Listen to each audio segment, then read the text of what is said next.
പഹൽഗാം ഭീകരാക്രമണത്തിന് ഓപ്പറേഷൻ സിന്ദൂറിലൂടെ ലക്ഷ്യം നേടിയെന്ന് കേന്ദ്ര പ്രതിരോധ മന്ത്രി രാജ്നാഥ് സിംഗ്. നമ്മുടെ പ്രിയപ്പെട്ടവരെ ഇല്ലാതാക്കിയവരെയാണ് വധിച്ചതെന്നും ആക്രമണത്തിൽ ഒരു സാധാരണക്കാരൻ പോലും കൊല്ലപ്പെട്ടിട്ടില്ലെന്നും അദ്ദേഹം പറഞ്ഞു. കൃത്യമായ ശ്രദ്ധയോടെയാണ് ആക്രമണം നടത്തിയത്. പാകിസ്ഥാനെതിരെ ലക്ഷ്യമിട്ടത് നടപ്പിലാക്കിയെന്നും രാജ്നാഥ് സിംഗ് പറഞ്ഞു. ഓപ്പറേഷൻ സിന്ദൂറിനെ കുറിച്ച് മാധ്യമങ്ങളോട് സംസാരിക്കുകയായിരുന്നു അദ്ദേഹം. നമ്മുടെ പ്രിയപ്പെട്ടവരെ കൊന്നവരെയാണ് വധിച്ചത്. ഒരു സാധാരണക്കാരൻ പോലും വ്യോമാക്രമണത്തിൽ കൊല്ലപ്പെട്ടിട്ടില്ല. സേനയെ പൂർണ്ണമായി വിശ്വാസത്തിലെടുത്തു. പിന്തുണച്ച പ്രധാനമന്ത്രിക്ക് നന്ദി. തിരിച്ചടിക്കാനുള്ള അവകാശമാണ് ഇന്ത്യ ഉപയോഗിച്ചതെന്നും അദ്ദേഹം കൂട്ടിച്ചേർത്തു. കഴിഞ്ഞ ദിവസം ഇന്ത്യൻ സൈന്യം അവരുടെ വീര്യവും ധൈര്യവും പ്രകടിപ്പിച്ചു. പുതിയ ചരിത്രം രചിച്ചു. കൃത്യതയോടെയും ജാഗ്രതയോടെയും അവർ നടപടി സ്വീകരിച്ചു. കൃത്യസമയത്ത് കൃത്യമായി തന്നെ ലക്ഷ്യം തകർത്തു. സൈനികരെയും ഉദ്യോഗസ്ഥരെയും അഭിനന്ദിക്കുന്നു. മുമ്പത്തെ പോലെ തന്നെ ഇത്തവണയും ഉചിതമായ മറുപടി നൽകി.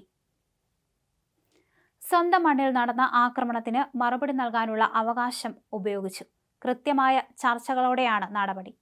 തീവ്രവാദികളുടെ മനോവീര്യം തകർക്കുക എന്ന ലക്ഷ്യത്തോടെയാണ് ആക്രമണം അവരുടെ ക്യാമ്പുകളിലും അടിസ്ഥാന സൗകര്യങ്ങളിലും മാത്രമായി പരിമിതപ്പെടുത്തിയതെന്നും അദ്ദേഹം കൂട്ടിച്ചേർത്തു. ഇന്ത്യക്ക് നേരെയുള്ള ആക്രമണത്തിന് മറുപടി നൽകാനുള്ള അവകാശമാണ് വിനിയോഗിച്ചത്. സമചിത്തതയോടെയും മാനവികത ഉയർത്തിപ്പിടിച്ചുമാണ് സേന പെരുമാറിയതെന്നും പറഞ്ഞ രാജ്നാഥ് സിംഗ് പ്രധാനമന്ത്രിയുടെ നിശ്ചയദാർഢ്യത്തെയും പ്രകീർത്തിച്ചു. അതേസമയം നയതന്ത്ര പ്രതിനിധികളോട് ഇന്നത്തെ സൈനിക നീക്കം ഇന്ത്യ വിശദീകരിച്ചു. നിരവധി രാജ്യങ്ങളുടെ പ്രതിനിധികൾക്ക് വിദേശകാര്യ സെക്രട്ടറി വിവരം നൽകി. പ്രതിരോധ സേനകൾ പുതിയ ചരിത്രം കുറിച്ചെന്നും രാജ്നാഥ് സിംഗ് കൂട്ടിച്ചേർത്തു. അതേസമയം ഇന്ത്യയുടെ ഓപ്പറേഷൻ സിന്ദൂറിന് മറുപടി നൽകാൻ പാക് സൈന്യത്തിന് നിർദ്ദേശം നൽകി പാക് സർക്കാർ. പാകിസ്ഥാൻ സൈന്യം പ്രതികരണം തീരുമാനിക്കുമെന്ന് പാക് മാധ്യമങ്ങൾ റിപ്പോർട്ട് ചെയ്തിട്ടുണ്ട്. പാകിസ്ഥാൻ റെഡ് അലർട്ട് പ്രഖ്യാപിച്ചു. അടിയന്തര സാഹചര്യത്തെ നേരിടാൻ തയ്യാറായിരിക്കാൻ ആശുപത്രികൾക്ക് നിർദ്ദേശം നൽകി. ആഭ്യന്തര അന്താരാഷ്ട്ര വിമാന സർവീസുകൾ 36 മണിക്കൂറിലേക്ക് നിർത്തിവച്ചിട്ടുണ്ട്. വ്യോമപാത പൂർണ്ണമായും അടച്ചിട്ടുണ്ട്.